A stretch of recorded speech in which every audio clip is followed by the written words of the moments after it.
वगैरह वगैरह। सही है। अच्छा, तो पहला ही हमारे पास टॉपिक आता है लिस्ट स्टाइल टाइप का। ठीक है, ये चीज हम लोग नॉर्मली आए थे HTML के साथ।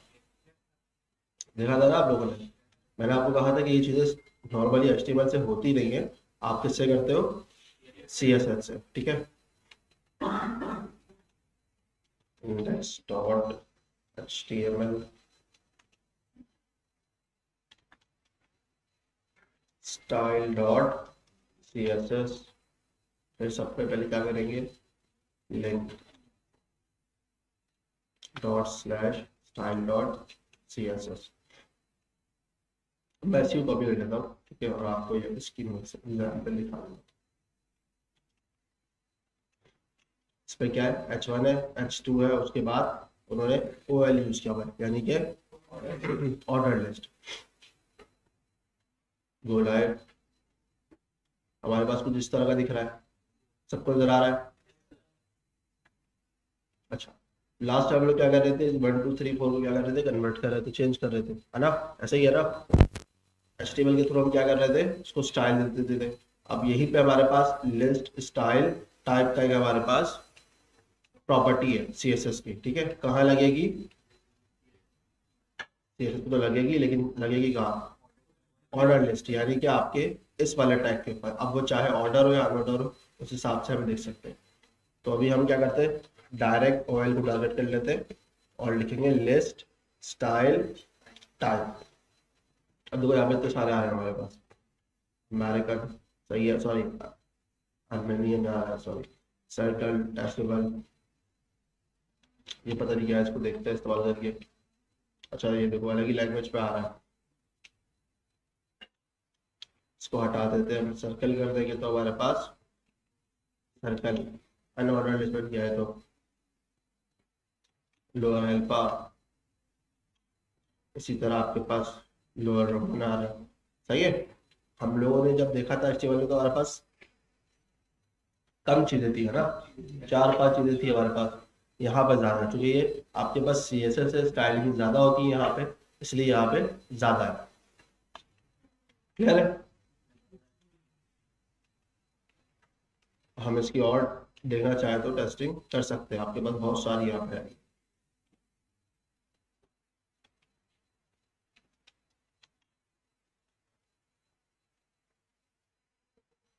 स्क्वायर में जाएंगे तो हमारे पास स्क्वायर आ जाएगा।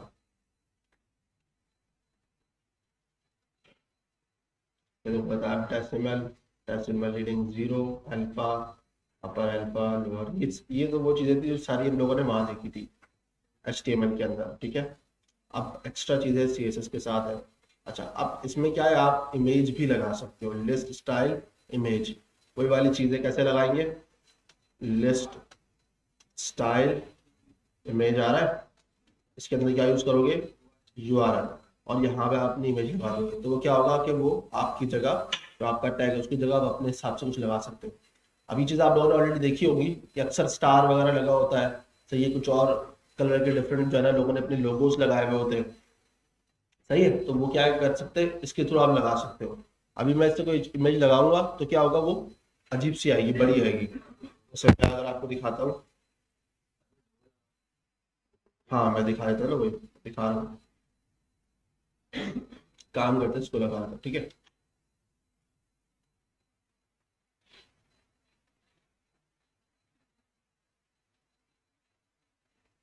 लास्ट का चलिए,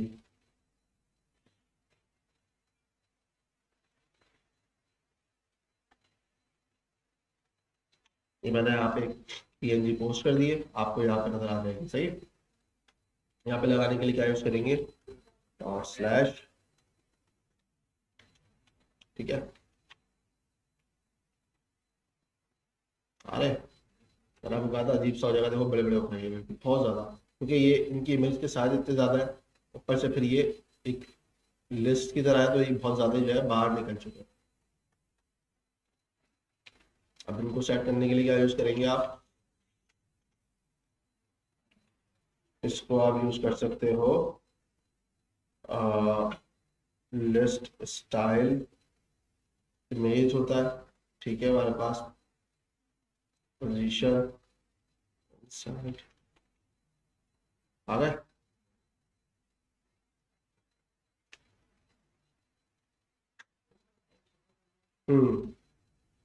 वेट तो हाइट से वैसे होता नहीं है ये। तो इसका अपनी एक प्रॉपर्टी होती है, कौन सी होती है वो?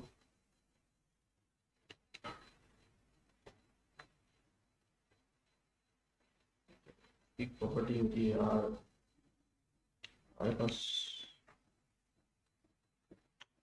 लिस्ट स्टाइल टाइप है पोजीशन है एज। जैसे बैकग्राउंड में हमारे पास होती है ना, नो रिपीट करके और साइज करके, तो भी एक और होती है वो भूल गया। और हाइट से ट्राई मार लेते हैं एक बार, बस 100% उसको हो जाना चाहिए वैसे। प्रॉपर्टी मेरे ध्यान से निकल गई है, कौन सी प्रॉपर्टी है? तो आदमी इंटरनेट कर लेते हैं, लिस्ट स्टाइल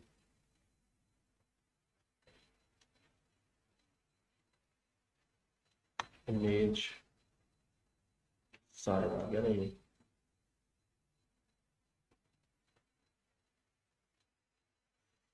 बिफोर आफ्टर करके बता रहा है, तो ये अलग चीज है।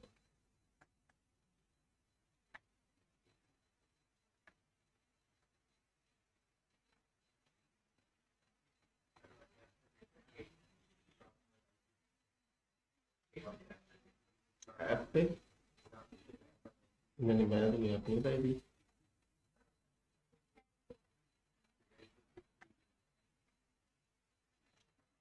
यहाँ पे आप देख सकते हो W3 स्कूल, और हमारे पास एक MDN वेबटॉक्स, ये बहुत अच्छे रिसोर्सेज है। कभी भी अगर मसला हो, फंस रहे हो आप, प्रैक्टिस करते हो, तो यहाँ पे आके सर्च कर सकते हो। और दूसरा ये MDN वेबटॉक्स अच्छी जो है ना वेबसाइट है, ठीक है। तो यहाँ पे आके देख लो, कोई प्रॉब्लम आ रही है, कुछ हिसाब जो है ना भूल जाते हो, कोई मसला नहीं है, कोई हर्ज नहीं है, ठीक है। इंटरनेट इस्तेमाल करने के तो अलाउ होता है, आपका काम ही इंटरनेट से, अगर आप इंटरनेट इस्तेमाल नहीं करोगे तो काम कैसे होगा?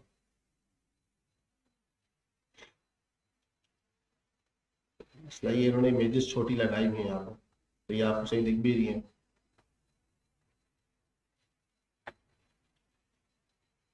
बिल्कुल इसकी जैसे ही प्रॉपर्टी होती है वो मिल नहीं रही है। पोजीशन आ रही है, पोजीशन तो हम सेट कर चुके हैं। टाइप अलग चीज है।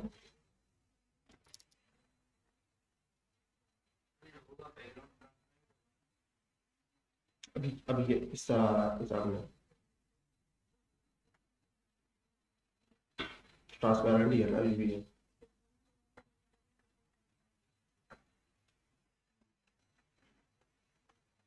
चलो इसको मैं जो है ना आपको इसकी प्रॉपर्टी निकाल के भेजता हूँ, लिखूंगा कौन सी प्रॉपर्टी थी इसकी। ये तरीकेकार बता भी रहा है, लेकिन ये तरीकेकार सही नहीं है, मतलब थोड़ा सा एडवांस हो जाएगा आपके लिए खासतौर पर, तो अभी इसको रहने देते हैं। इसका मैं आपको जो है ना एक कोड या प्रॉपर्टी भेज दूंगा ग्रुप पे, तो इसको हम सेट कर लेंगे, ठीक है। पोजीशन तो मैंने आपको अभी करके दिखा दिया, ठीक है, इनसाइड और आउटसाइड करके। लिस्ट स्टाइल, लिस्ट स्टाइल, अब यहाँ पे आप जाओगे तो आपके पास बहुत सारे यहाँ पे आ रहे हैं, ठीक है। अब जैसे अगर मैं लिस्ट स्टाइल इसको कर देता हूँ नन, ठीक है, तो क्या होगा, सारे स्टाइल आपके चले जाएंगे, यानी कि जो आपके पास यहाँ पे नंबरिंग काउंटिंग जो भी आ रही थी XYZ, वो सब चला जाएगा, ठीक है। जैसे फर्ज करो यहाँ पे स्क्वायर था, स्क्वायर नहीं आ रहा। तो जब भी ये नॉर्मली अगर आप देखो, तो हम लोग क्या करते हैं, नैप बार वगैरह बनाने के लिए उस पर जो हमारे पास सारा कॉन्टेक्ट आ रहा होता है उसको OL या UL में रखते हैं, और उसके बाद उसको कर देते हैं लिस्ट स्टाइल नैम। जब आप लिस्ट स्टाइल नैम कर दोगे तो क्या होगा, आपके पास जो डॉट होगा या कोई जो पिक्चर होगी या कुछ इस तरह की चीज आ रही होगी, सर्कल स्क्वायर, वो क्या हो जाएगा, गायब हो जाएगा। अगर मैं उसको इसके बगैर करूंगा तो मसला आएगा। मैंने आपको तरीका बताया था, लेकिन वो दूसरा दूसरे तरीके से बताया था। जैसे मैं एक मिसाल देता हूँ आपको, जैसे मैं यहाँ से लिस्ट स्टाइल नैम हटा देता हूँ, ठीक है। अब आपके सामने किस तरह आ रहा है, ये इस तरह आ रहा है, सही है ना ये। अब मैं काम करता हूँ, OL के अंदर LI, सही है, इसके अंदर क्या कर देते हैं हम उसको, डिस्प्ले इनलाइन। सही है, यहाँ तक सही है ना, ये सही चल रहा है हमारे पास, ठीक है। इस तो ऑटोमेटिकली क्या कर दिया, इनलाइन कर दिया, तो उसने आपके पास वो भी हटा दिया, नंबर हटा दिए, या इसमें बॉक्सेस थे वो भी हटा दिए। अब इसी चीज को करने का तरीका हमारे पास दूसरा भी होता है, ठीक है। अब मैं इसको हटा देता हूँ, ठीक है, वापस आता हूँ, यहाँ पे क्या आ रहा है आपके पास, सिंपल है, डॉट वगैरह सारी चीजें आ रही है। हमारे पास डिस्प्ले एक और चीज होती है, फ्लैक्स, ठीक है, इससे भी काम होता है, इसको हम बाद में देखेंगे, लेकिन इसमें देखो, इसमें हमारे पास आ रहा है, सही है, आ रहा है ना, डॉट आ रहा है ना, अब देखो, तो अब ये तो खराब कर रहा है इसको, तो इस प्रॉपर्टी के साथ आप इस्तेमाल कर सकते हो लिस्ट स्टाइल नन। आपने जैसे इस्तेमाल किया तो चले गए। क्लियर हो गई बात। ये प्रॉपर्टी बहुत इंपॉर्टेंट है, बताने का मकसद है इस टाइम पे आपको ये है कि आप इसके बगैर डिजाइनिंग नहीं कर पाओगे, अधूरी है। क्यों? क्योंकि जो काम आप मैनुअली 4-5 प्रॉपर्टीज को ला के करते थे, ये एक प्रॉपर्टी सारा काम करती है वो, ठीक है। ये हम थोड़ा सा आगे चल के पढ़ेंगे फ्लेक्स होता क्या, ठीक है, ये एडवांस चीजें थोड़ी सी, सही है जी। आप वहां से भी कर सकते हो बिल्कुल, लेकिन यहाँ से मैंने वो डिफाइन किया हुआ है ना, आप कर सकते हो, लेकिन ये होगा कि भाई अगर मैं इसको हटा देता हूँ तो इसमें क्या होगा, एक चीज मैनुअली आ रही होगी, मतलब बाय डिफॉल्ट जो होती है वही आ रही है। अब अगर मैं चाहूँ तो इसको यहाँ से नन कर दूँ, बिल्कुल कर सकता हूँ, बात एक ही है।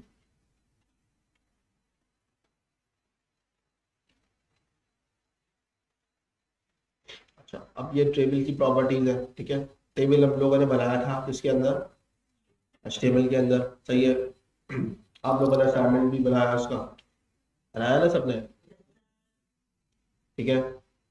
उसके अंदर आप लोगों के पास टेबल की प्रॉपर्टीज कुछ थी, कुछ आप लोग बना रहे थे ऑटोमेटिकली, जैसे उसमें बैकग्राउंड कलर आप डाल देते थे, तो मैंने आपको क्या कहा था, ये काम सारा CSS से होता है, तो वही चीजें यहाँ पे भी हो सकती है, ठीक है। अब इसकी कोई स्पेसिफिक नहीं है, मैं आपको बताऊँ तो, यानी ये मैं आपको बोलूँगी यार टेबल की स्पेसिफिक चीज है। जैसे मैं एक बात करता हूँ, यहाँ पे आता हूँ, लिस्ट स्टाइल टाइप की, या लिस्ट स्टाइल इमेज की, या लिस्ट स्टाइल टाइप की भी बात करता हूँ, या पोजीशन की बात करता हूँ।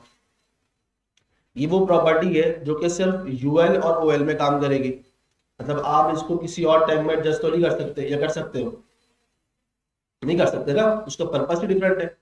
उसका काम ही एक ऐसा है कि जो कि सिर्फ लिस्ट स्टाइल नन, या आप उसको पोजीशन दे रहे हो, या आप उसके अंदर कोई अपना स्क्वायर लगा रहे हो, सर्कल लगा रहे हो, ये काम किसका है, लिस्ट का है। तो जब आप लिस्ट का काम हो तो आप लिस्ट के साथ ही इस्तेमाल करोगे, आप इसको बॉक्स के साथ तो इस्तेमाल नहीं करोगे, सही है। तो ये हो गई स्पेसिफिक प्रॉपर्टीज, सही है, कि जो कि इस पर्पस के लिए सिर्फ इसी चीज में इस्तेमाल होती है। एक होती है common, width, height, colour, background colour, ये कॉमन प्रॉपर्टीज है, जहां दिल करे वहां इस्तेमाल कर सकते हो, कोई रिस्ट्रिक्शन नहीं है इसके अंदर आपकी, सही है ना। इसी तरह टेबल की अपनी कोई खास नहीं है, टेबल की अपनी कोई स्पेसिफिक प्रॉपर्टीज नहीं है। आप उन्हीं चीजों को यूटिलाइज करोगे जो आप ये पढ़ के आ रहे हो। आप विड्थ पढ़ के आए हो, हाइट पढ़ के आ गए, आप टेक्स्ट ट्रांसफॉर्म पढ़ लिया हम लोगों ने, टेक्स्ट लाइन सेंटर पढ़ा था हम लोगों ने, या जो है ना लेफ्ट राइट, इस तरह की चीजें पढ़ी हम लोगों ने, पैडिंग मार्जिन पढ़ लिया। ये सारी चीजें आपके टेबल क्रिएशन में इस्तेमाल होती है। जो टेबल आप लोगों ने बनाया था उसके अंदर अपना HTML के अंदर, अब आप उसको अगर CSS में बनाओगे तो आप उसको ऐसे बनाओगे। अब आप पूछोगे सर ये सेंटर में कैसे आएगा, आपको ये पूछोगे नहीं, आप खुद करोगे, क्योंकि आपको पता है टेक्स्ट लाइन सेंटर है, उसका काम क्या है, सेंटर बनाना, सेंटर में कर दिया। अच्छा, अब आपको मार्जिन पैडिंग देनी है, आपको पता, अच्छा बॉक्स के अंदर मुझे क्या चाहिए, तो मैं क्या करूंगा भाई, पैडिंग यूज करूंगा, सही है। तो अब आपको पता चल गया कि भाई इन टूल्स का ये पर्पस है, ये जो इन चीजों के लिए इस्तेमाल होती है। अब मैं अगर आपको बोलता हूँ कि भाई आप दोबारा टेबल बनाओ और विदाउट HTML के इन चीजों के, जो बैकग्राउंड कलर सारी चीजों के, तो अब आप इजीली बना लोगे, क्योंकि आपको पता है CSS की उन प्रॉपर्टीज के बारे में जो उसमें इस्तेमाल हो रही थी। क्लियर हो गई बात। हाँ, जो रॉ स्पैन कॉल स्पैन है वो उसका अपना पार्ट है, ठीक है, उसको आप नहीं छेड़ सकते। मेरी बात समझ में आ रही है, वो उसका अपना पार्ट है, वो वहीं से एडजस्ट करना पड़ेगा, लेकिन जो CSS वाला पार्ट है आपका, वो आपको फिर अब यहाँ से करना पड़ेगा। इसमें आप बैकग्राउंड कलर होगा, टेक्स्ट कलर दे दो, आप उसके अंदर स्टाइल दे दो, फॉन्ट का अलग कर दो, उसको कोई फर्क नहीं पड़ेगा उस चीज से। लेफ्ट साइड पे अलाइन कर दो, सेंटर में अलाइन कर दो, टेक्स्ट राइट साइड पे कर दो, कुछ भी आप कर सकते हो उसके अंदर। क्लियर हो गई बात। यहाँ पे भी इसी बात को डिफाइन कर रहे हैं कि भाई विड्थ है, padding, text transform, letter space, font space, border top, border bottom. Border top border bottom भी हमने देख लिया था, सही है। टेक्स्ट अलाइन है, बैकग्राउंड कलर, होवर का इफेक्ट है, ये भी हम देख चुके हैं, सही है। तो क्या है, ये चीजें हमारी कवर हो चुकी है, ठीक है। ये सारी बता रहे हैं गिविंग सेल्स पैडिंग्स किस तरह दे रहे हैं यहाँ पे, देखो ये डिफाइन कर रहा है यहाँ पे आपको। इसको आप देखो ना, ये टेबल को विड्थ दे दी भाई 600, फिर टीएच को और टीडी को टारगेट कर रहा है, उसके अंदर पैडिंग डिफाइन कर रहा है भाई। सब में सेम सेम बॉक्स में, अगर मतलब आप चाह रहे हो कि यार आपके पूरे टाइम टेबल के अंदर सबका बॉक्स सेम रहे, तो आप उसको एक स्पेसिफिक चीज डिफाइन कर दो, जैसे इसने यहाँ पे किया हुआ है। टीएच टीडी के अंदर सबको पैडिंग दे दी एक स्पेसिफिक। अब जितने भी आपके टेबल में टीडी टीएच बनेंगे, सबका एक सेम साइज होने वाला है, सबको सेम पैडिंग मिलने वाली है। समझ में आ रही बात। इसी तरह आप टीएच में आ जाओ, उसने क्या कर दिया भाई, टेक्स्ट ट्रांसफॉर्म अपर केस कर दिया, लेटर स्पेस डाल दिया, फॉन्ट साइज बढ़ा दिया। आप चाहो तो इसके अंदर अभी इसमें इसने एक चीज ऐड नहीं करी थी, और फॉन्ट वेट इसमें ऐड नहीं किया हुआ, तो आप वो भी ऐड कर सकते हो। हालांकि वैसे एच के अंदर ऑलरेडी होता है, ये बोल्ड होता ही है वैसे, वो इसलिए शायद उन्होंने ऐड नहीं किया हुआ, ठीक है। तो ये सब चीजें आपके ऊपर डिपेंड कर रही है। हाँ, अब इसमें देखो एक चीज कर रहा है ये, टी आर डॉट एवन, ये चीज देखने वाली है कि भाई एवन और वाली चीज है ये, कि भाई एवन के लिए उसके हिसाब से आप क्या करो भाई, जब भी एवन नंबर आए तो आप सब जो है ना कलर चेंज कर दो, तो हर एवन नंबर पे ये क्या करेगा, कलर चेंज कर देगा। क्लियर हो गई बात। बाकी ये टी आर हुआ आपको पता है, सही है। ये एक मनी इसने क्लास दी हुई होगी, उस हिसाब से उसने चीज को डिफाइन किया हुआ है जी।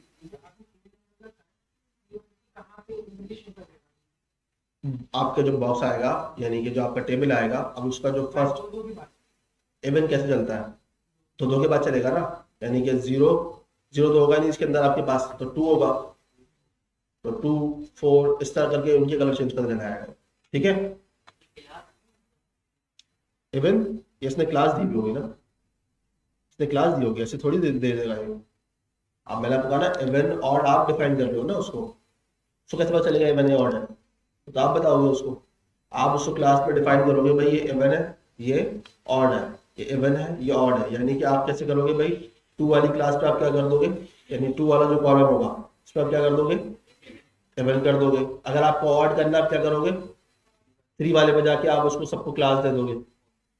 तो सीएसएस में कोई भी चीज बाय डिफॉल्ट नहीं होती, आपको डिफाइन करनी पड़ेगी, ठीक है, कि आपको करवाना है क्या उसके साथ।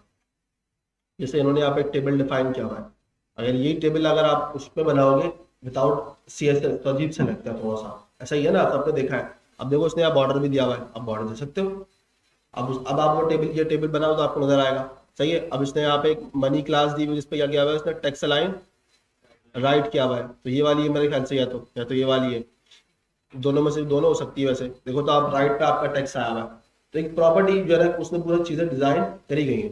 और इस तरह का बहुत सारा डाटा होता है जो कि आप नजर आएगा आपको टेबल के थ्रू बनाया जाता है वेबसाइट के अंदर।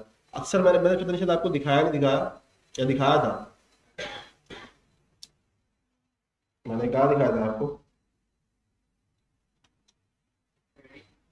हाँ मैंने आपको यहाँ दिखाया था ना, ये टेबल डिजाइन हुआ है ना, ये देखो ना, बनाने वाले ने यकीन उसको टेबल से ही बनाया होगा, चेक कर लेते हैं। वरना अगर बगैर टेबल के बनाएगा तो उससे भी काम हो जाएगा, लेकिन लेंथी है थोड़ा सा प्रोसेस।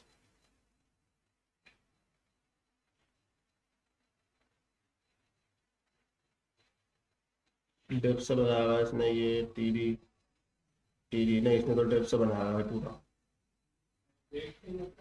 नहीं, आप डेप से भी बना सकते हो और टेबल से बना सकते हो, लेकिन देखो रीजन ये है कि अगर आपका काम जब टेबल वाला करना है और आप अगर विदाउट टेबल करोगे तो टाइम टेकन है, और ठीक ठाक टाइम लग जाएगा आपको उस चीज के अंदर, क्योंकि आप खुद ही देखो कि ये सारी चीजें खुद मैनेज नहीं, जो है ना, मतलब मैनुअली करनी पड़ेगी उसको। देखो ना आप, कितना डाटा है उसको सब मैनुअली मैनेज करना पड़ेगा। ये चलो वो एटलीस्ट एक टीआर तो सेट करेगा ना वो बनाने के लिए, उसके बाद चलो वो उसके बाद उस पर लूप चला देगा, ठीक है। ये वाली कहानी की किस तरह होती है तो हम आगे चल के देखेंगे रिएक्ट के अंदर, ये आपको समझ में आ जाएगी अच्छी तरीके से, या जावास्क्रिप्ट के अंदर ये लूप वाला कॉन्सेप्ट क्या होता है। लेकिन क्या होगा, एटलीस्ट उसने एक लाइन तो बनाई है ना, उसके बाद ये टीडी नहीं बनाई ना उसने डिफ से बनाया हुआ है जी। ये होता है रियल टाइम अपडेट इसको कहते हैं हम लोग यहाँ पे। वैसे ये आपका अभी एक ना समझ में आने वाला कॉन्सेप्ट है, लेकिन इसको थोड़ा बहुत समझ लो आप। हमारे पास हम लोगों ने HTTPS रिक्वेस्ट देखी थी। उसमें क्या हो रहा था, सर्वर पे कहाँ जा रहे हो, सर्वर पे रिक्वेस्ट जा रही थी और आ रही थी, यही हो रहा था ना। हम लोग सर्वर पे रिक्वेस्ट करते थे, सर्वर डेटाबेस से कम्युनिकेट करता था और आपको डाटा लाके देता था। ठीक है, तो एक रिक्वेस्ट भेजते थे, वहां से रिस्पॉन्स आता था। ये था HTTPS रिक्वेस्ट। यहाँ पे जो चलता है ये दो अलग रिक्वेस्ट जो है ना, अलग कॉन्सेप्ट होते हैं। वेबहुक्स होता है या तो, ठीक है, या इसको आप दूसरे लफ्ज में कह सकते हो सॉकेट, सॉकेट भी कहते हैं इसको। ठीक है, हम जब Node.js वगैरह बैकएंड पढ़ेंगे ना, आपको तब समझ में आएगी ये बैकएंड की कहानी है। तो यहाँ पे क्या होता है, यहाँ पे कम्युनिकेशन सर्वर से एक हो जाती है, एक रोड बन जाता है। मिसाल के तौर पर मैं आपको बताता हूँ, सिंपल वर्ड में आपको बताऊं, जैसे हम लोग सर्वर से कम्युनिकेट करते हैं, हम रिक्वेस्ट भेजते हैं, तो क्या होता है, जो रिक्वेस्ट जा रही है यानी कि जो रोड हम इस्तेमाल करते हैं, जब वो पहुंचती है वो रोड खत्म हो जाता है, फिर वहां से रिस्पॉन्स आता है दूसरे तरीके से। ठीक है, एक टू वे कम्युनिकेशन थी, जा रही थी और वापसी आ रही थी। यहाँ पे क्या होता है, एक लाइन बनती है, सिर्फ एक पाथ बनता है। एक ही पाथ के अंदर क्या होता है, रिक्वेस्ट उसी से जाती है और उसी से वापसी भी आती है। लेकिन यहाँ पे सर्वर से बार बार आपको कम्युनिकेट करने की जरूरत नहीं पड़ती, सर्वर आपसे जो है ना कनेक्टेड होता है। जैसी चेंजेस होती है सर्वर खुद ब खुद जो है ना आपके पास भेजता है, जैसी चेंजेस होती है सर्वर खुद ब खुद आपको भेजता है। मेरी बात समझ में आई है नहीं? थोड़ी बहुत तो आ गई होगी ना। बस मैं आपको एक एग्जांपल दिखा देता हूँ। वेब हुक पेज,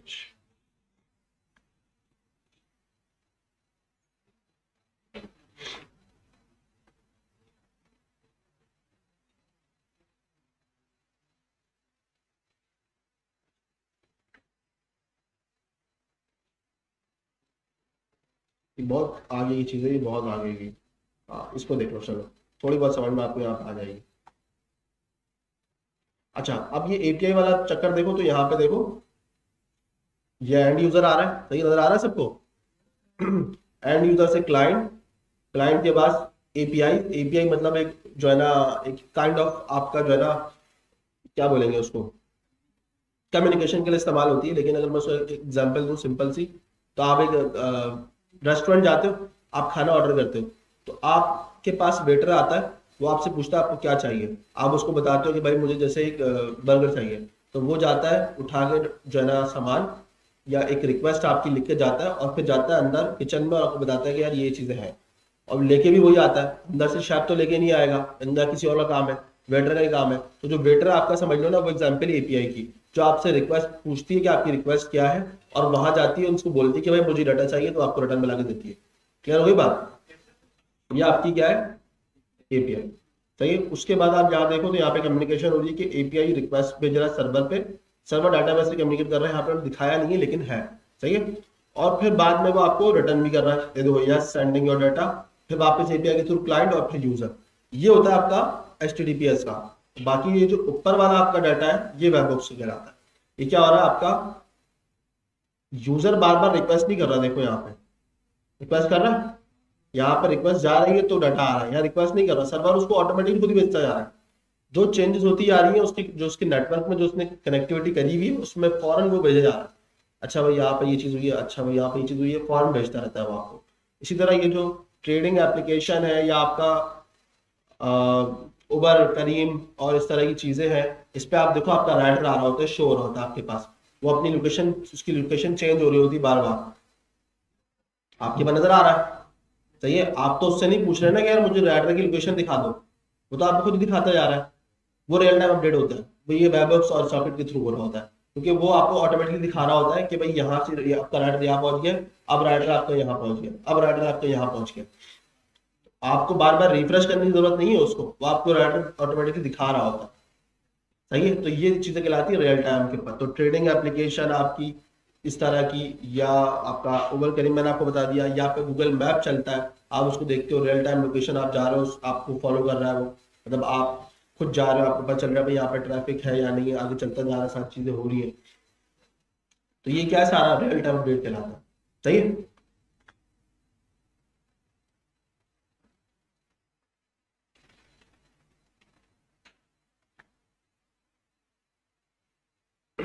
अब ये देखो, ये एम्प्टी सेल भी इसने बता डिफाइन कर रहा है भाई ये। ठीक है, शो हाइट इनहेरिट। सही है, हेरो भाई, एम्प्टी सेल एक प्रॉपर्टी है, उसको यूज कर रहा है, इस्तेमाल नहीं होती वैसे अक्सर। ठीक है, आपको जरूरत क्या है एम्प्टी सेल्स में करने की, तो आप रॉ स्पैन कॉल स्पैन की बात करते हो, सब ऑटोमेटिकली सब कुछ मिल ही आता है आपको वहां से। सही है, border spacing, border collapse, border spacing को भी आप छोड़ दो, मैं आपको आगे चल के बताऊंगा इसका ऑल्टरनेटिव, आसान है काफी। ठीक है, अच्छा अब ये आपके पास आ गया फॉर्म के ऊपर। सही है, स्टाइलिंग, टेक्स्ट इनपुट, सारी चीजें आपके पास डिफाइन कर रहा है, और वही चीजें सारी आपकी, font size, colour, background, border, border radius, focus, over, background image, मतलब अब आपके पास नॉर्मली आपको देखा जाए तो आपने CSS का इतना पार्ट पढ़ लिया है कि आपको छोटा बड़ा डिजाइन बना सकते हो। ठीक है, text shadow, border, bottom, background colour, वगैरह सारी चीजें। अब जो चीजें इस्तेमाल हो रही हैं बनती जाएंगी, वो उन्हीं को यूज करते हुए बनेंगी। मेरी बात समझ में आ गई या नहीं?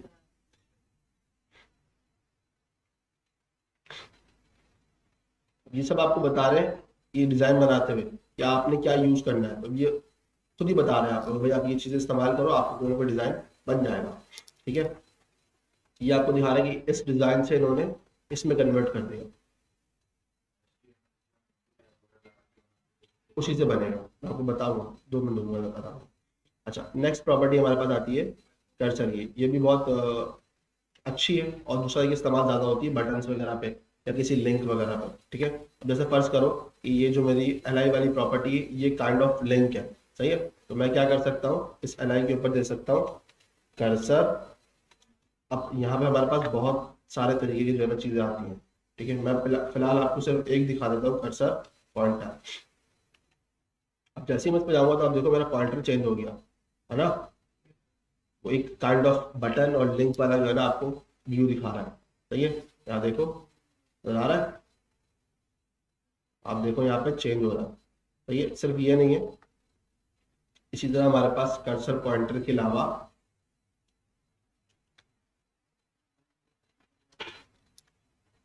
और भी बहुत सारे पॉइंटर्स हैं। ठीक है, जैसे ऑल स्क्रॉल पे चले जाऊंगा मैं। ठीक है, यहाँ पे आप आओ, देखो नजर आ रहा है अलग सा। ठीक है, ये यहाँ पे इसलिए दिखा रहा है क्योंकि ये एक एल आई है पूरी। सही है, मैंने जूम किया हुआ है इसलिए आपको दिख रहा है। ठीक है, इसी तरह यहाँ पे हम आ जाएंगे तो कॉपी का आ जाएगा जी। हाँ, तो CSS यूजर के लिए है ना, दिखाने के, सब कुछ उसको दिखाने का जो है, और उसको पता चले ना आप यहाँ पे हो क्या रहा है। अब जैसे मैं इस पे लेके जा रहा हूँ तो उसको पता चलेगा अच्छा भाई कॉपी हो रहा है, एक मिसाल है। ठीक है, या मैं आपको यहाँ पे दिखाता हूँ, ग्रैब का ऑप्शन आ रहा है। ठीक है, अब मैं यहाँ लेके जा रहा हूँ तो पता चल रहा है अच्छा कोई चीज़ है जो मुझे उठा के आगे पीछे करनी है, तो यूजर को दिखाने के लिए होती है सारी चीज़ें। इसी तरह आपके पास यहाँ पे रीसाइजिंग का ऑप्शन आ जाएगा। सही है, तो ये क्या है सारे कर्सर आपके माउस के ऊपर समझ स्टाइलिंग हो रही है, आपका जो पॉइंटर है। ठीक है, प्रोग्रेस के ऊपर चले जाएंगे तो आप देखो यहाँ पे ऐसा लगेगा लोडिंग हो रही है, कुछ हो रहा है। ठीक है, तो ये क्या है सारे यूजर को दिखाने के लिए आपके बस माउस की सारी जो है ना प्रॉपर्टीज है। अच्छा, ये आपने देखा होगा वेबकिट, मॉज वगैरह सारी चीजें। ठीक है, ये वेबकिट और मॉज ज्यादातर इस्तेमाल होता है। ये जो मॉज है मॉजिला है, क्या है मॉजिला, मॉजिला पता है ना आपको, मोजिला फायरफॉक्स नहीं सुना आप लोगों ने, ब्राउजर है ना आपका। तो अब कुछ चीजें ऐसी होती हैं जो कि कुछ ब्राउजर पर चलती है, कुछ पर नहीं चलती। इसकी एग्जांपल मैं आपसे इस तरह डिफाइन करता हूँ, आपकी मोबाइल एप्लीकेशन होती हैं, कुछ मैक पे चलती हैं यानी iOS सिस्टम पे चलती हैं, और कुछ नहीं चलती। सही होता है ना, कुछ एंड्रॉयड स्पेसिफिक होती हैं और कुछ iOS स्पेसिफिक होती हैं। तो ये क्या होता है, ऑपरेटिंग सिस्टम है सारे, है ना, ये बात तो पता है ना सबको।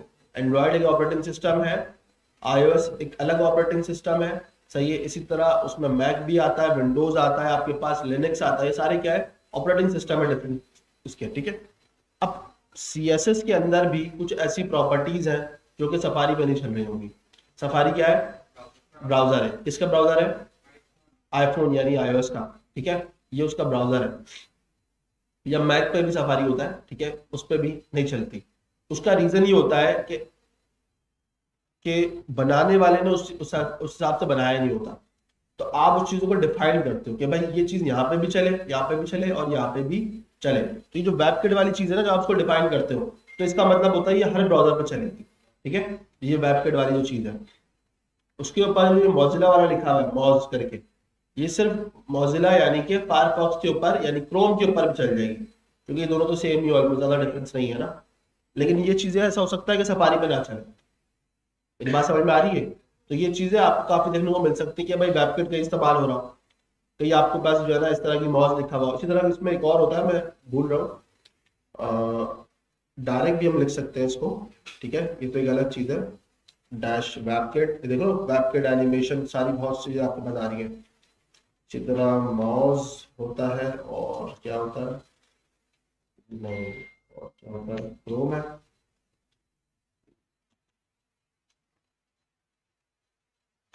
एक और होता है मैं भूल रहा हूँ उसके, एक और ब्राउजर होता है उसके अंदर मॉज है, और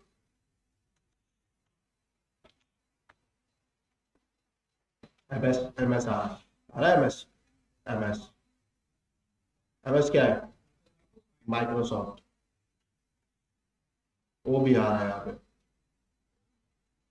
तो मेरे ख्याल से ये होगा, मेरा होगा शायद, मुझे इसका आइडिया नहीं है। लेकिन वेबकिट इनफ है, अब अगर आप वेबकिट ही यूज करते हो तो ये इनफ है, क्योंकि ये सारे ब्राउजर्स पर बैठ चल जाती है, ठीक है। तो अगर स्पेसिफिक करना है तो एक अलग चीज है, आपके पास मॉज एमएस यूज कर सकते हो, लेकिन अगर आपको सब पे चलाना है तो वेबकिट इनफ है, ठीक है। कुछ चीजें हो सकता है आपको ऐसी मिल जाए, लेकिन बहुत ही कम होता है ऐसा, क्योंकि अब चीजें बहुत अपडेट होती आती है, इंप्रूव होती चली जाती है।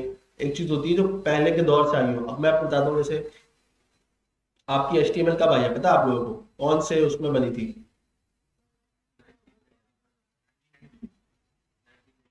1999 में बनी थी का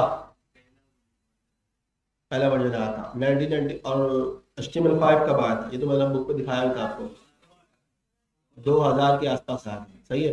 तो अब ये चीजें उस दौर से चलती आ रही है, ठीक है। अब आप तो मैं बताऊं तो CSS कब आई है, मेरे ख्याल से 1996 के अंदर आई है CSS, HTML से के बाद आई है, HTML के बाद आई है, 1996 में CSS आई है, ठीक है।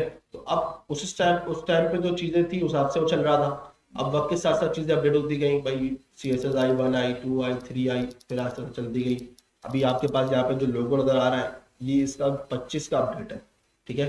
ये जो इसका अपडेट लोगो नजर आ रहा है आपको, मैं अगर आपको दिखाऊं CSS 2025 अपडेट, ठीक है, ये देख लो एग्जाम कहाँ से आ गया,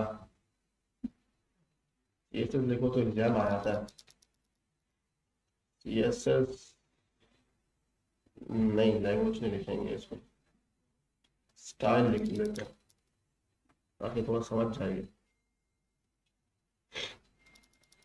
ये जो इसका लोगो चेंज हुआ है, पहले ये वाला लोगो था आपके सामने, पहले आपको देखा होगा, अब ये वाला लोगो है, ये 25 का अपडेट है, इसमें उन्होंने कुछ चीजें एक्स्ट्रा प्रॉपर्टीज ऐड करी हैं। तो ये टेक्नोलॉजी है ना, ये तो अपडेट होती रहती है, ठीक है। तो आपको इस तरह काफी चीजें नजर आएंगी जो कि अपडेट होती नजर आएंगी। तो क्या जब अपडेट होती है ना, तो ये अपने आप को इम्प्रूव करते चले आते हैं। तो जब ये चीजें पहले थी, यानी कि मैं अगर एक बात करता हूँ 2000 की बात करता हूँ, तो उस टाइम पे ये इश्यूज होंगे, वेबकिट वाले, मॉज वाले और एमएस वाले। आज के दौर में तो ये चीजें मसला ही नहीं है, तो बहुत ही कम ऐसी कोई चीज होगी जो आपको इस तरह की मसला करेगी। अदरवाइज मैं नहीं समझता ऐसा कोई मसला करे, क्योंकि जो चीज अभी आप इस पर डेवलप कर रहे हो वो आपके iOS पे भी सही चल रही होगी, और आपका चाहे क्रोम हो या फायरफॉक्स हो, कोई दूसरा ब्राउजर भी हो, ब्रेव हो, कुछ भी हो, सब पे सही चलेगी, क्योंकि पहले की दौर के हिसाब से और आज के दौर के हिसाब से डिफरेंस है, ठीक है। ये बात समझ में आ रही है? तो ये चीजें पहले के हिसाब से डिजाइन हुई भी थी, तो वो अभी तक उन्होंने रखी हुई है। अब वो चाहे तो डेप्रिसिएट कर दे या नहीं भी करे, उनके अपने ऊपर डिपेंड करता है। या अगर उन्होंने रखा हुआ है तो इसका मतलब है कहीं ना कहीं इस्तेमाल करने को अगर मिल जाए तो भाई आप कर लेना। लेकिन ये चीजें अब खत्म हो चुकी हैं कि आप बोलो यार ये चीज यहाँ नहीं चलेगी, यहाँ चल जाएगी, ऐसा नहीं है इसके अंदर, ठीक है। मेरी बात समझ में आ गई?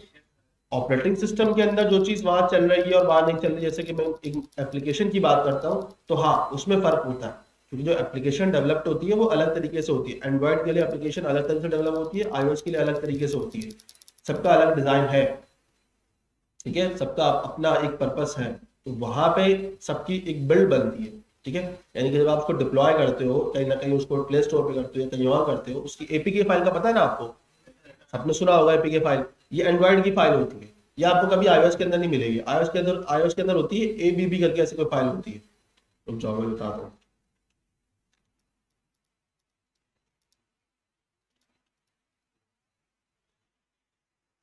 ए बी होती है यार, ए इतनी किस तरह होती है, हाँ ए बी फाइल होती है, ठीक है।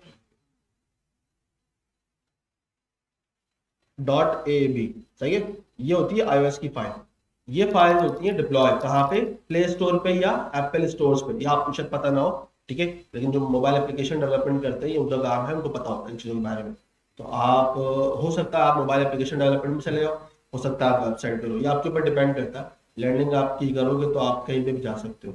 रिएक्ट आप लोगों ने सीख ली तो आप दोनों चीज़ें बना सकते हो, iOS भी बना सकते हो और एंड्रॉइड भी बना सकते हो, क्योंकि रिएक्ट की जो बिल्कुल सिमिलर हमारे पास आती है, रिएक्ट नेटिव, ठीक है, ये बिल्कुल सिमिलर है आपके रिएक्ट से, और ये इस्तेमाल होती है सिर्फ मोबाइल एप्लीकेशन डेवलपमेंट के लिए, ठीक है। इसका पर्पस मोबाइल एप्लीकेशन डेवलपमेंट है, ठीक है। आप उसको यहाँ पे भी एंड्रॉयड में मैक बता रहे हैं ना आपको, देखो डिफाइन कर रहा है, तो उससे इसका कोई लेना देना नहीं है। तो जब ये बिल्ड बनाता है तो दोनों चीज़ें बनाता है, आप उसको एपीके भी बना सकते हो और डॉट एएबी की फाइल भी बना सकते हो। आपने कुछ नहीं करना, उसको जाना है प्ले स्टोर पे अपलोड करना है, ठीक है। प्ले स्टोर पे अपलोड करने का तरीका थोड़ा डिफरेंट है, लेकिन काम होता है। और मेनली क्या होता है कि इसके अंदर जो मेरे दोस्त यार हम काम करते हैं तो वो बताते हैं कि एप्पल जो है ना बहुत सारी एप्लीकेशन को रिजेक्ट करता है। यानी कि iOS के अंदर अगर आप या एप्पल स्टोर में आप जब कोई एप्लीकेशन पब्लिश करते हो ना, बहुत पंचायतें हैं उसकी, क्योंकि उसकी अपनी सिक्योरिटी है, उसने अपना पता नहीं प्रोटोकॉल डिफाइन किए हुए हैं, वो बहुत उस रिस्ट्रिक्ट चीज़ों पर चलता है वो। तो बड़ा मुश्किल काम है एप्पल पे जो है ना एप्लीकेशन को जो है ना डिप्लॉय करना, या उसको जो है ना आपके जो स्टोर पे जो आपके पास आती होगी एंड्रॉयड पे इजीली कंपेयर, ठीक है। तो वो बड़ा बताते हैं मुझे अक्सर, ठीक है। खैर आपको जब रिएक्ट आ जाएगा तो आपको ये भी समझ में आ जाएगी। बाकी आपकी मर्जी है, अगर आपको इस तरफ जाना है तो आप इस तरफ मूव कर सकते हो। अच्छा, हम आगे चलते हैं, ठीक है। कर्सर का मैंने आपको बता दिया, इसमें पॉइंटर है, मूव, टेक्स्ट, वेट, हेल्प, सारी चीज़ें आपको यहाँ पे मिल जाएंगी, ठीक है।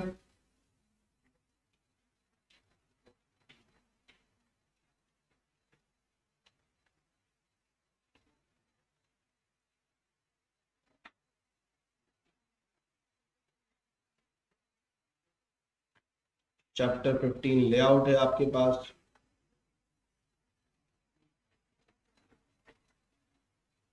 पोजीशन है, ठीक है।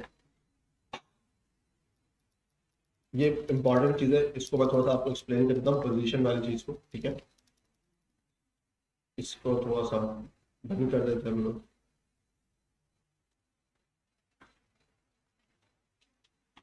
जी,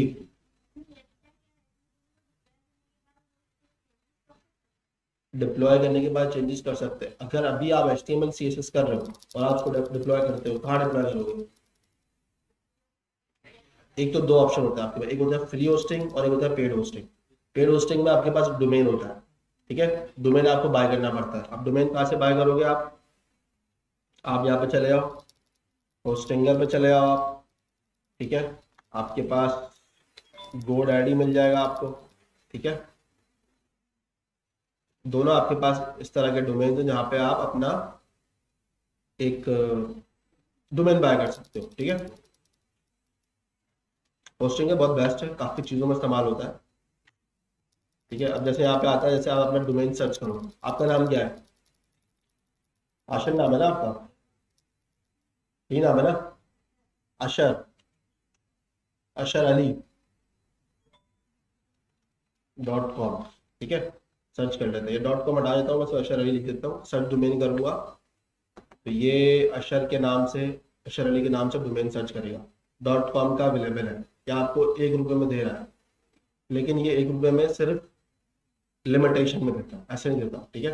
मैं आपको दिखाता हूँ, ये इसकी एस्टिमेट वैल्यू आ रही है जिसमें, अच्छा जी, first year only with 3 years terms, okay. आप 1 साल के लिए बाय करते हो, वो भी 3 साल की टर्म के ऊपर, कि भाई मैंने 1 साल का बाय किया हुआ है 3 साल तक, तो आपको ₹1 का पड़ा, ठीक है। ये आपको डिफाइन कर रहा है आप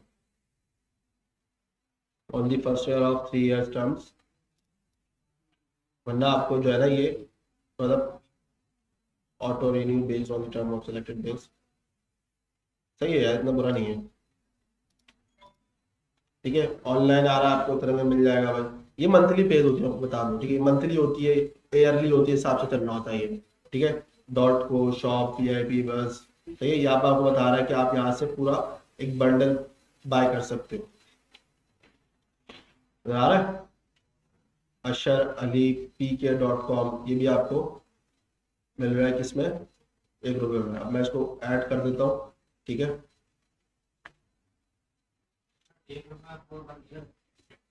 ये 1 साल के लिए देगा, लेकिन 3 साल की आपको जो है ना उससे कॉन्ट्रैक्ट करना पड़ेगा। मतलब आपको 3 साल तक मतलब बोल दो कि भाई मुझे ये डोमेन 3 साल तक चाहिए ही चाहिए, और एक साथ पेमेंट करनी पड़ेगी आपको उसकी। पहले साल 1 रुपये होगा, लेकिन उसके बाद तो फिर आपके पास उसी उसी पे में आएगा। ये इसका मसला है। ईयर में भी होती है, मंथली भी होती है, दोनों इसमें हिसाब किताब होता है। तो वो आप कह लो वो मंथली को एक साथ मिला के आपको ईयर का दिखा देगा कि भाई ये आपका ईयर का बनता है। तो कम से कम भी मैं बताऊं, अगर 10-15 हज़ार रुपये अगर आपका बनता है ना ईयर का, तो सही है, बुरा नहीं है। मतलब एक एवरेज प्राइस है ये। वरना ऐसे भी होते हैं जो 30-25 हज़ार रुपये में चले आते हैं। एग्जैक्टली, सर्वर के ऊपर होती है, लेकिन ये डोमेन है आपका अभी इतने ज्यादा, इसमें अभी कोई खास चीजें होती नहीं है। ये सिर्फ फ्रंट एंड वाला चीज है, बैक एंड वाली चीज नहीं होती इसमें इतना। मतलब आप अपनी वेबसाइट को डिप्लॉय जरूर कर सकते हो, होस्ट जरूर कर सकते हो, लेकिन इसका बैक एंड नहीं कर सकते, वो अलग चीज होती है। बैक एंड अलग चीज है, सर्वर होस्टिंग है, ये सर्वर भी काम होता है, लेकिन बैक एंड की होस्टिंग अलग होती है, फ्रंट एंड की होस्टिंग अलग होती है। ये एक इशू है, ठीक है। आप जब सीखोगे पढ़ोगे तो आपको चलेगा यार फ्रंट एंड आप कहीं और डिप्लॉय करते हो, बैक एंड कहीं और डिप्लॉय होता है। अच्छा, मेनली फ्रंट एंड आपको फ्री मिल जाएगा, सही है। जैसे मैं आपको यहाँ पे दिखा रहा हूँ, आपको बता रहा है सारी चीजें, फुल डोमेन प्रोडक्शन, ठीक है। या उसके पैसे कितने ले रहा है, 167 मंथली ले रहा है आपके साथ, सही है। किसको, आप एपीआई के थ्रू काम करोगे, बताऊंगा मैं आपको चल के आगे। डोमेन एक, समझ लो एक आपने किसी के पास, GoDaddy के पास, GoDaddy के पास सर्वर है, ठीक है। सर्वर तो बताया ना आपको, ठीक है। तो उसने आपको, आपने उससे ये थोड़ी सी जगह मांगी हो कि यार मुझे अपने सर्वर में एक जगह दे दो, मुझे अपनी दुकान खोलनी है। ये आपकी दुकान है, एक शॉप है, ठीक है। आप उसमें चाहे आप सामान बेचो या अपने आप की जो है ना एक मार्केटिंग करो, आप अपना एक पोर्टफोलियो बनाओ, उस पर कुछ भी डिजाइन करो, ठीक है। तो वो आपकी क्या है, एक मार्केट है, सही है। तो आप GoDaddy को बोल लो कि भाई मुझे अपने सर्वर में से थोड़ा सा हिस्सा दे दो, आपसे पे करेगा। पे तो मांगेगा ना, आप किसी से कोई चीज मांगोगे तो आपको, मतलब आप उसको बोलोगे कि यार मुझे थोड़ी सी जगह दे दो, तो वो पे मांगेगा, क्योंकि वो खुद पे कर रहा है, सर्वर चला रहा है, उसकी बिजली है जो है ना, इलेक्ट्रिसिटी है, सारी चीजें हैं, उसकी पंचायतें, उसने इंजीनियर्स रखे होंगे, उनको बैंड, मतलब अगर सर्वर आपका जो है ना बंद होता है तो उसको कैसे हैंडल करना है, सारी चीजें। तो आपसे पे मांग रहा है वो आपसे एक डिस्काउंटेड पे मांग रहा है, बोल रहा है भाई आपके इतने इतने पे होती है, आप मुझे ये प्रोवाइड कर दो, मैं आपको जगह दे दूंगा। ये आपको दे देगा एक डोमेन, यानी कि आपको सर्वर का एक, उस सर्वर के जो उस लोकेशन का ना आपको एक समझ लो दरवाजा दे देगा, काइंड ऑफ गेट, कि आप उसके सर्वर के थ्रू उस गेट में एंटर होगे और आपका डाटा वहां पे रखा हुआ है। मेरी बात समझ में आई है। मार्केट के अंदर उसने एक छोटी शॉप दे दी आपको और लोकेशन बता दी ये आपकी शॉप है। अब जब लोगों को आपकी शॉप पे आना है तो उसको एक रास्ता पता होना जरूरी है कि आपकी शॉप है का। इसकी मार्केट में लाखों शॉप है, करोड़ों होगी, करोड़ों डोमेन्स है, करोड़ों, शायद इससे भी ज्यादा होते हैं डोमेन, बहुत ज्यादा। अगर मैं एक मिसाल देता हूँ कि अगर एक सर्वर में 1000 डोमेन है, तो अब लोगों को आपके पास आना है तो वो कैसे आएंगे, तो उनको एक चाहिए होगा डोमेन गेट आपके पास आने के लिए। तो वो सर्च करेंगे मार्केट में तो आपकी शॉप आ जाएगी, ठीक है। मेरी बात समझ में आई। मैं यहाँ पे लिखता हूँ, फर्ज करो जैसे मैंने यहाँ पे लिखा फ्री, बताता हूँ ना आपको, बता रहा हूँ ना फ्री। ये तो वो चीजें हैं जो कि आपके डोमेन के हिसाब से मिल रहा है, यानी कि ये आपकी मर्जी का डोमेन है, आपने अपने हिसाब से लिखा, ये आपका आपके हिसाब से मिल रहा है। जितनी कस्टमाइजेशन होती है उतने पैसे होते हैं, ये बात तो सुनी होगी ना, आपने देखा होगा। अब फ्री वालों में जो मसला है वो ये है कि वो आपके हिसाब से नहीं चलेंगे, आपको उनके हिसाब से चलना पड़ेगा। दे देंगे फ्री में वो आपको अपनी जगह, लेकिन आप तो फिर वो बोलेंगे ना भाई इधर बैठना है तो उधर ही बैठना है। आप बोलो नहीं मुझे तो वो खिड़की वाली जो है सीट चाहिए, बोलेंगे नहीं भाई खिड़की वाली सीट नहीं है, इधर ही बैठो नीचे, तो आपको बैठना पड़ेगा। तो फ्री में जो हमारे पास होस्टिंग आती है ना, उसमें हमारे पास आती है वर्सल, आपको वर्सल प्रोवाइड करता है, ठीक है। ये भाई का लॉगिन हुआ है किसी का, ठीक है, जिसकी हम आईडी पे खड़े हुए हैं, इसको लॉग आउट कर दूं क्या।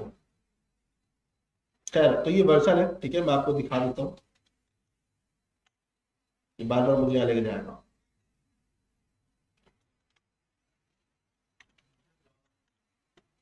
हाँ, दूसरे वाले में भी दिखा सकता हूँ, बिल्कुल आप सही कह रहे हो,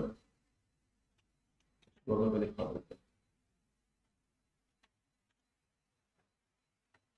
तो ये वर्सल है। अब ये भी आपको एक लिमिट देता है कि भाई मैं आपको इतना हिस्सा आपको फ्री में दूंगा, उसके बाद वाला सारा पेड होगा। सही है, एक मिनट में देना जरा। अच्छा, तो मैं आपको बता रहा था, इस पर भी हम लोग देखेंगे होस्टिंग कैसे होती है। तो ये आपको देता है कुछ सब फ्री के अंदर, कुछ देता है पेड। ठीक है, तो ये एक टेक्निक होती है पैसे कमाने की। थोड़ा फ्री का टेस्ट दो और फिर पेड पे ले आओ। सही है, चैट जीपीटी आपको फ्री पे देता है, फिर पेड पे ले आता है। तो ये लोगों की आजकल का ट्रेंड है, और लोग थोड़ा सा एक टेस्ट देते हैं आपको अपनी एप्लीकेशन का, देना भी पड़ता है, जाहिर सी बात है। एक दुकान बंदा खोलता है, मिठाई की दुकान है, तब वो लोगों को टेस्ट नहीं कराएगा, लोग कैसे जानेंगे उसकी मिठाई अच्छी है कि नहीं है। और जाहिर सी बात है, कोई पैसे देके पहले दिन में तो खरीदना आएगा भी नहीं। तो क्या करता है, वो पहले दिन सबको ट्राई कराता है। या कोई बिरयानी की शॉप खुलती है, शायद आपने देखा हो, एक डिस्काउंट ऑफर लगी होती, सारी चीजें होती है। इसी तरह यही ट्रेडिशनल चीज है, ट्रेडिशनल कहूंगा, या मैं आपको कहूंगा कि आज के दौर की जो ट्रेंड है, तो ये लोग भी इसी तरह यूज करते हैं। आपको फ्री थोड़ा सा देते हैं और कहते हैं अच्छा भाई फ्री इस्तेमाल कर लिया, अब आयो जरा पैसे दे दो। अब आप दोगे, अगर आपके इस्तेमाल में ज्यादा एक चीज है तो आप दोगे पैसे, अदरवाइज आप नहीं दोगे। तो ये, लेकिन ये फ्री भी काफी हद तक देता है। ठीक है, वर्सल की डिप्लॉयमेंट फ्री भी काफी हद तक है। अगर मैं आपको इधर ही आता हूँ और इधर जो लॉगिन हुआ प्रोजेक्ट, ये सारे प्रोजेक्ट लोग बंदे ने होस्ट किए हुए, ठीक है। मैं शो मोड पे जाऊंगा, तो इतने सारे प्रोजेक्ट है, मैं आपको दिखा रहा हूँ,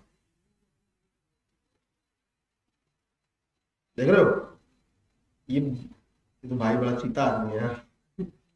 तो मेरे भी नहीं है पर्सनल पे। तो आप देखो यहाँ पे इतने इतने सारे प्रोजेक्ट होस्ट किए मैं फ्री में, ये फ्री है अभी तक। तो ये भी बहुत लिमिट लिमिट नहीं है इसकी, काफी ज्यादा है। मतलब मैं आपको बताऊं तो आप यहाँ देखो, यहाँ पे सब चीजें बता रहा है। तो फ्री में भी इसकी लिमिट जो है ना काफी ज्यादा है, कम नहीं है। ठीक है, दूसरा हमारे पास एक ऑप्शन आता है नेटलिफाई का। नेटलिफाई भी एक अच्छा टूल है। ठीक है, अब आपको लाइव करने के लिए टूल्स पे जाना पड़ेगा। अब जाहिर सी बात है, आपके पास जो डाटा चल रहा है, मैं अगर एक मिसाल देता हूँ हमारे वाली वेबसाइट की। ठीक है, समझो ये हमारी वेबसाइट है सिंपल सी। ठीक है,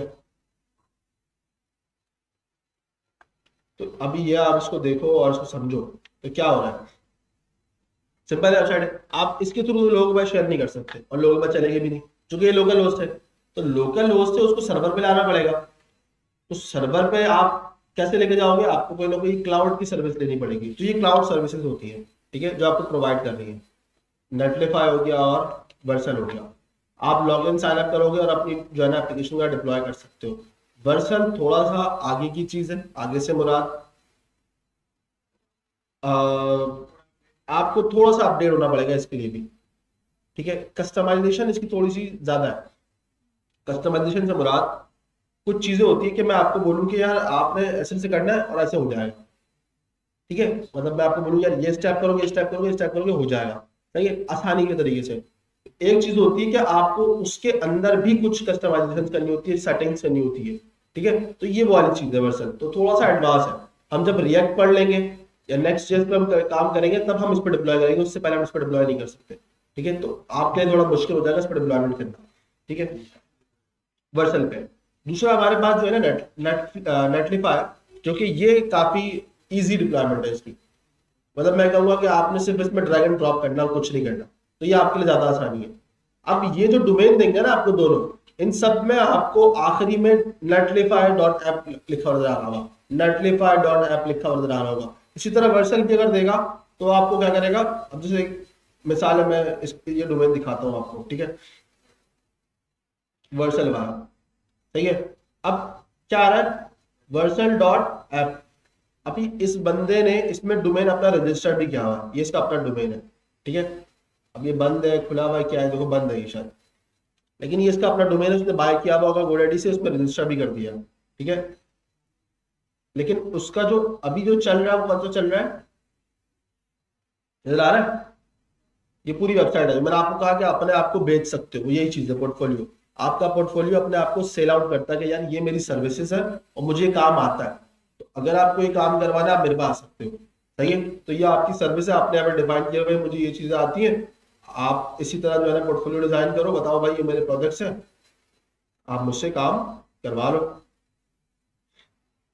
तो ये आपके पास एक फ्री होस्ट है, इसमें आपके पास लिखा हुआ आ रहा है .versal.app। तो आप किसी को भेजोगे प्रोफेशनली, ठीक है, तो वो आप उस पर अच्छा